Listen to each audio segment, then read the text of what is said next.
और बड़ी खबर में बात डीजीपी के बयान की। झारखंड के सीएम हेमंत सोरेन के काफिले पर हमले के बाद झारखंड के डीजीपी सख्त दिख रहे हैं। डीजीपी ने कहा कि सीएम के काफिले पर हमला करने वालों से सख्ती से पुलिस निपटेगी और इसी के साथ उन्होंने सख्त लहजे में कहा कि अगर कोई दोबारा कानून हाथ में लेने की कोशिश करेगा तो उसी जगह उनका हाथ पैर तोड़ दिया जाएगा।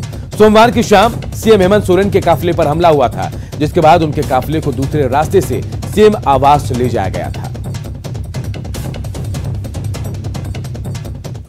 कल शाम को जो भी गुंडागर्दी किया ये बिल्कुल ही मान्य नहीं है। अत्यंत कठोरता से उनको निपटा जाएगा। मैं एकदम बिल्कुल इसको वार्निंग समझे, कुछ भी समझे, ये को भी नहीं छोड़ा जाएगा। दोबारा अगर कानून अपना हाथ में लेने की कोशिश करेंगे उसी जगह पर हाथ पैर तोड़ दिया जाएगा लोगों का। सर एकदम ये गुंडागर्दी चल रही है। कल शाम को जो भी गुंडागर्दी किया ये बिल्कुल ही मान्य नहीं है। अत्यंत कठोरता से उनको निपटा जाएगा। मैं एकदम बिल्कुल इसको वार्निंग समझे, कुछ भी समझे, ये को भी नहीं छोड़ा जाएगा। दोबारा अगर कानून अपना हाथ में लेने की कोशिश करेंगे उसी जगह पर हाथ पैर तोड़ दिया जाएगा लोगों का। सर एकदम ये गुंडागर्दी चलने नहीं देंगे हम। और देखिए, डीजीपी के इस बयान के बाद कई सवाल भी उठ रहे हैं। सवाल ये कि क्या कानून तोड़ने वालों से ऐसे निपटेंगे डीजीपी साहब? देखिए, क्या कानून तोड़ने वालों से डीजीपी साहब ऐसे निपटेंगे? सवाल यह भी कि क्या आईपीसी हाथ पैर तोड़ने की इजाजत देता है,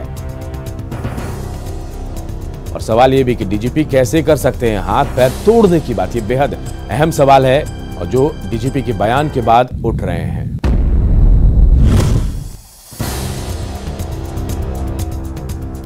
दरअसल डीजीपी का यह बयान तब सामने आया जब सोमवार की शाम किशोरगंज चौक के पास सीएम के काफिले को रोकने की कोशिश हुई।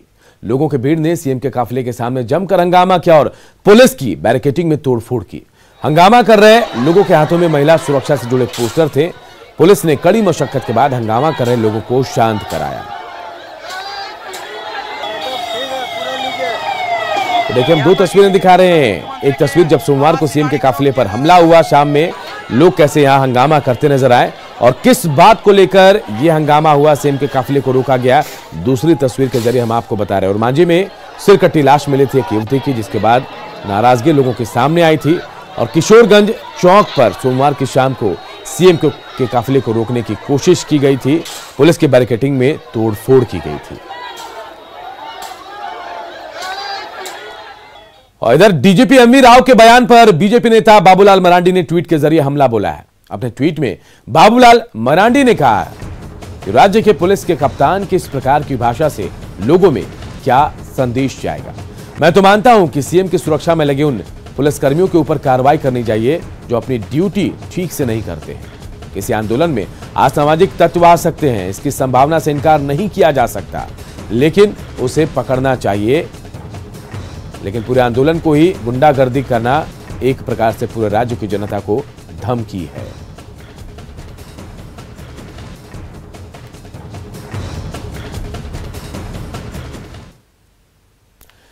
और डीजीपी के बयान पर बीजेपी ने तीखी प्रतिक्रिया दी है। बीजेपी प्रवक्ता ने कहा कि लोग सीएम से मिलकर अपनी पीड़ा बताना चाहते थे, लेकिन पूरे मामले पर डीजीपी ने जो बयानबाजी की उसका उन्हें ख्याल रखना चाहिए, क्योंकि झारखंड पुलिस स्टेट नहीं है और कानून हाथ में लेने का किसी को कोई हक नहीं है। इस तरीके की बात डीजीपी कहते हैं कि अगर ऐसा किसी ने किया तो उनके मारकर हाथ पैर तोड़ देंगे, तो हमें लगता है कि उन्हें याद रखना चाहिए कि हम पुलिस स्टेट में नहीं रह रहे हैं, हम डेमोक्रेटिक सेटअप में रह रहे हैं और पुलिस को जज, जूरी और एग्जीक्यूशनर बनने का किसी ने हक नहीं दिया।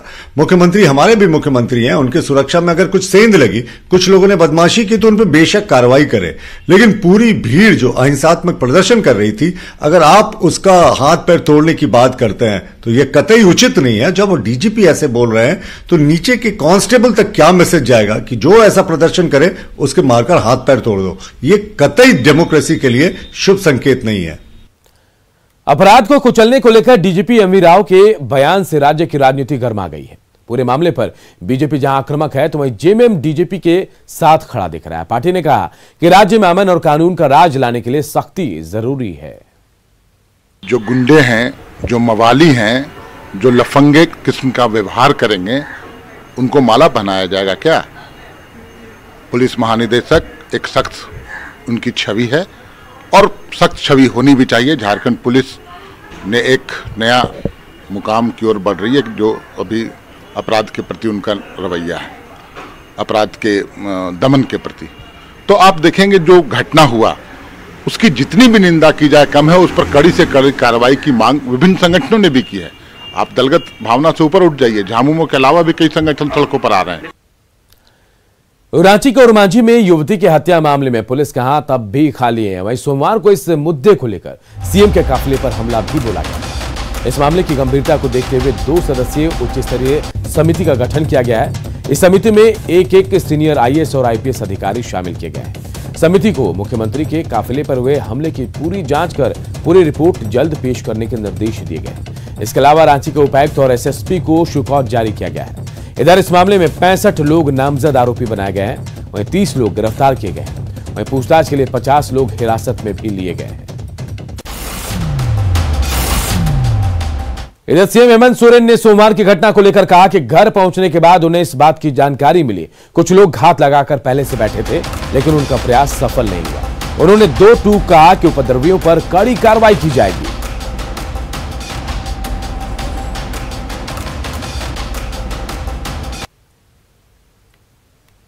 मुझे घर जाने के बाद पता चला कि कुछ घटना घटा है,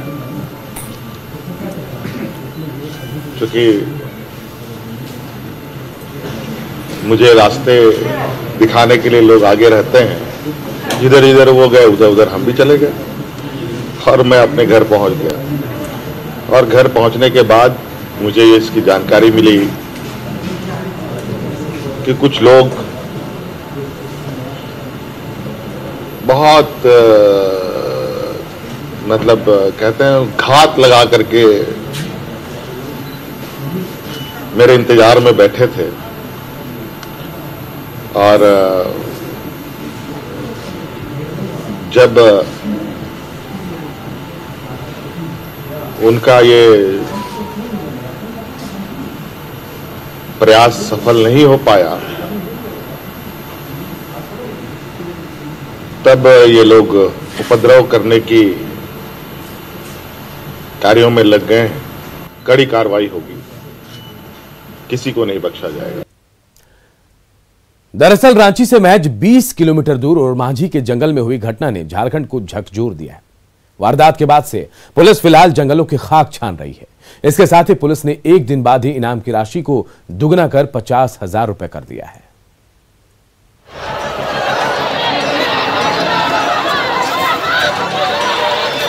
ये हंगामा रांची की सड़कों पर सोमवार की रात तब हुआ जब सीएम हेमंत का काफिला यहां से गुजरने वाला था। लोग गुस्से में थे और सरकार को सुरक्षा के मुद्दे पर आईना दिखा रहे थे। सरकार शर्म करो, सरकार को चूड़ी देना चाहिए, चूड़ी। लोगों के गुस्से की वजह थी रविवार को ओरमांझी के जंगल में हुई एक युवती की हत्या। हत्या के 2 दिनों के बाद भी पुलिस जंगल में खाक छान रही है। आपको हम दिखाना चाहेंगे कि फिलहाल मौके पर जो आईजी हैं वो भी पहुंचे हुए हैं, उनके साथ ही पुलिस के कई वरीय अधिकारी भी मौजूद हैं। वहीं बताना चाहेंगे फिलहाल पुलिस जो है वो जंगलों की खाक छान रही है और सबूतों की तलाश नए सिरे से की जा रही है। आपको हम ये भी बताना चाहेंगे कि जहां हम खड़े हैं महज इससे चंद कदमों की दूरी पर ही युवती की हत्या की गई थी। 3 जनवरी को हुई थी हत्या की वारदात। जंगल से मिली थी युवती की सिर कटी लाश। नग्न अवस्था में मिला था युवती का शव। जिस जगह ये वारदात हुई ये वही जगह है। आप देख सकते हैं कि मौकाए वारदात पर शराब की बोतलें, डिस्पोजल प्लेट और ग्लास पड़े हुए हैं, जो बताता है कि यहाँ आए दिन लोगों का जमावड़ा लगता है। फिलहाल जंगलों की खाक छानने वाली पुलिस ने इस वारदात से जुड़ी जानकारी देने वाले के लिए इनाम की राशि 25,000 से बढ़ाकर 50,000 कर दिया है। एसआईटी गठित करके जो भी साइंटिफिक इन्वेस्टिगेशन होना चाहिए वो इन्वेस्टिगेशन कर रहे हैं। हम लोग सर्वप्रथम कोशिश कर रहे हैं कि विक्टिम का आइडेंटिफिकेशन, डिसीज्ड का आइडेंटिफिकेशन हो, और उसमें हम लोगों ने ये भी निर्णय लिया है कि जो भी उसके आइडेंटिफिकेशन में हम लोगों को मदद करेंगे उनको हम लोग 50,000 रुपये का इनाम देंगे। युवती हत्याकांड की गुत्थी सुलझाने के लिए रांची पुलिस ने एसआईटी का गठन भी कर दिया है। राज्य के डीजीपी का दावा है कि कानून के शिकंजे से दरिंदे बच नहीं पाएंगे। उस युवती का अभी तक शिनाख्त नहीं हो पाया, शिनाख्त करने का तरीके है और वो जो भी अपराध किया वो पकड़ा जाएंगे और आज तक कोई भी घटना घटी तो गिरफ्तार से बचा नहीं कोई। जाहिर है ओरमांझी में जो कांड हुआ है वो निर्भया कांड से भी बड़ा कांड है। अब देखना है कि झारखंड की पुलिस इस गुत्थी को कैसे सुलझा पाती है। न्यूज़ 18 के लिए रांची से ओम प्रकाश की रिपोर्ट। इधर रांची के ओरमांझी में युवती की हत्या मामले में एक महिला ने मृतक की मां होने का दावा किया है। सदर थाना के चेशायर होम रोड की रहने वाली महिला ने दावा किया कि 3 महीने से उसकी नाबालिग बेटी लापता है। इस मामले में उसने सदर थाने में गुमशुदगी का मामला भी दर्ज कराया था। 3 जनवरी को ओरमांझी जंगल में एक युवती का सिर कटा शव मिला, जिसके बाद से ना तो मृतक की शिनाख्त हो पाई, ना ही हत्यारा गिरफ्त में आया।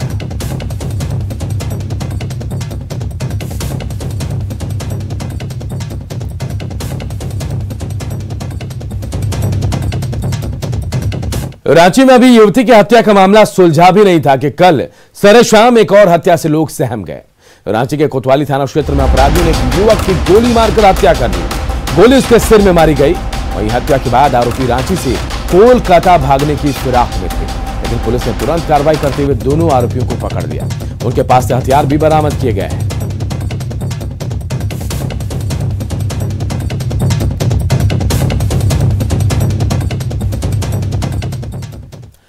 कोविड-19 महामारी ने परस्पर निर्भरता की भावना को सुदृढ़ किया है, जिससे कि पूरा देश इस विपत्ति का एकजुट होकर मुकाबला कर सके।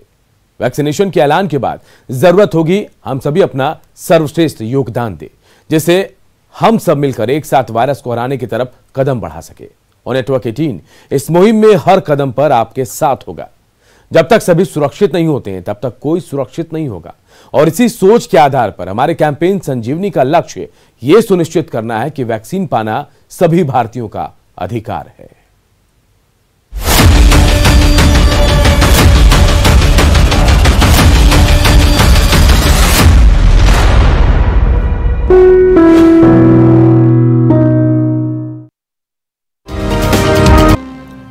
नए साल में झारखंड कांग्रेस नए तेवर और कलेवर के साथ नजर आएगी। प्रदेश कांग्रेस ने संगठन के मोर्चे पर अपने नेताओं और कार्यकर्ताओं के लिए नया टास्क तैयार किया है। कांग्रेस की कोशिश सरकार में रहते हुए जमीनी स्तर पर संगठन मजबूत बनाना और संगठन का विस्तार करना है। इसके लिए प्रदेश कार्यालय में 11 जिलों के अध्यक्षों, प्रदेश के कार्यकारी अध्यक्षों और जोनल कोऑर्डिनेटर के साथ बैठक हुई, जिसमें संगठन विस्तार को लेकर कई महत्वपूर्ण फैसले लिए गए। जिसको हम सदस्य बनाए उसको मालूम हो कि हम सदस्य हैं कांग्रेस का। होता क्या है, सच्चाई हकीकत को आप भी जानते हैं, हम भी जानते हैं कि बन गया, पैसा जमा हो गया, लेकिन हमको पता नहीं है कि हम सदस्य हैं कांग्रेस पार्टी का। लेकिन इस बार कुछ अलग ढंग से हम लोग करेंगे कि प्रदेश अध्यक्ष अपने टूर रिपोर्ट, टूर डायरी देंगे, हर महीने में देंगे। टूर डायरी का मतलब हुआ कि हम रांची से कहीं बाहर गए, कुछ काम किए, उसको हम लिख के दिल्ली भेजेंगे। हमने ये काम किया। इधर स्वास्थ्य सचिव के एक बयान से राज्य भर के सरकारी डॉक्टर बेहद नाराज हैं और डॉक्टर जो है वो काला बिल्ला लगाकर अपना विरोध भी प्रकट कर रहे हैं। दरअसल स्वास्थ्य सचिव ने सरकारी सेवा में आने वाले डॉक्टरों को आराम करने और दहेज के लिए सरकारी सेवा में आने की बात कही थी। इसे डॉक्टर अपमानजनक मान रहे हैं। पहले हमारे चीफ सेक्रेटरी का जो स्टेटमेंट आया था कि डॉक्टर्स इसलिए बनते हैं लोग कि कम काम करना पड़े और दहेज शायद ज़्यादा मिले, तो ये चीज़ हमारे डॉक्टर कम्युनिटी को अच्छा नहीं लगा और आईएमए और झांसा मिल कर के ये लोग अपोज कर रहे हैं कि इस तरह की बातें अगर हमारे हेड ही बोलें तो अच्छी बात नहीं है। उसी का रोष है कि इस तरह से डॉक्टरों को बेइज्जत न किया जाए। जिस आंगनबाड़ी केंद्र पर ग्रामीण महिलाओं और बच्चों की सेहत सुधारने की जिम्मेवारी है, वो कोरोना काल की अग्नि परीक्षा में पूरी तरह से फेल साबित हुई। रांची के आंगनबाड़ी केंद्रों में साल 2020 में मात्र 4 महीने का ही पोषाहार आंगनबाड़ी केंद्रों को उपलब्ध हो पाया। वहीं लाभार्थी गर्भवती महिलाओं का कहना है कि आंगनबाड़ी केंद्र से उन्हें नियमित रूप से पोषाहार का लाभ नहीं मिल रहा है। ऐसे में कोरोना काल में जब गर्भवती महिलाओं और नौनिहालों को सबसे ज्यादा पोषाहार की जरूरत थी, तब पूरा सिस्टम ही कुपोषण से जूझता नजर आया। हम गर्भवती महिला है पर नहीं मिला है। कितने महीने से? 3 महीना नहीं मिला है अभी। अभी 4 महीना पूर गया। अनाज एक बार भी नहीं मिला है? नहीं। मेरी बच्ची अभी 9 महीना की है और लॉकडाउन में मात्र 2 बार मिला है और अभी अक्टूबर में 1 बार मिली है। हम लोग को इसमें लाभ नहीं मिल चुका है। प्रत्येक माह तो नहीं मिल रहा है। अभी 2020 में मात्र 4 बार पोषाहार मिला है, उसके बाद एक भी नहीं मिला है। जिसमें क्या बोलते हैं, गर्भवती धात्री का मिलता है पोषाहार, और जो हम लोग अनौपचारिक बच्चों को जो शिक्षा देते हैं उनका पोषाहार का भी समय पे हम लोग को पैसा नहीं मिलता है। ऐसी बात नहीं है। देखिए, हम लोग ने जितना भी कोरोना काल में आंगनवाड़ी सेंटर तो बंद था और उस कालखंड में हम लोगों ने सूखा आहार देने का काम किया है। जो सेविका हमारी होती हैं उनके यहाँ खाना बना करके उन माता और बच्चों को देने का काम किया है। वो सेंटर खुला नहीं था। और इस बुलेटिन में इतना ही, लेकिन खबरें लगातार जारी है। देखते रहिए न्यूज़ 18 बिहार झारखंड।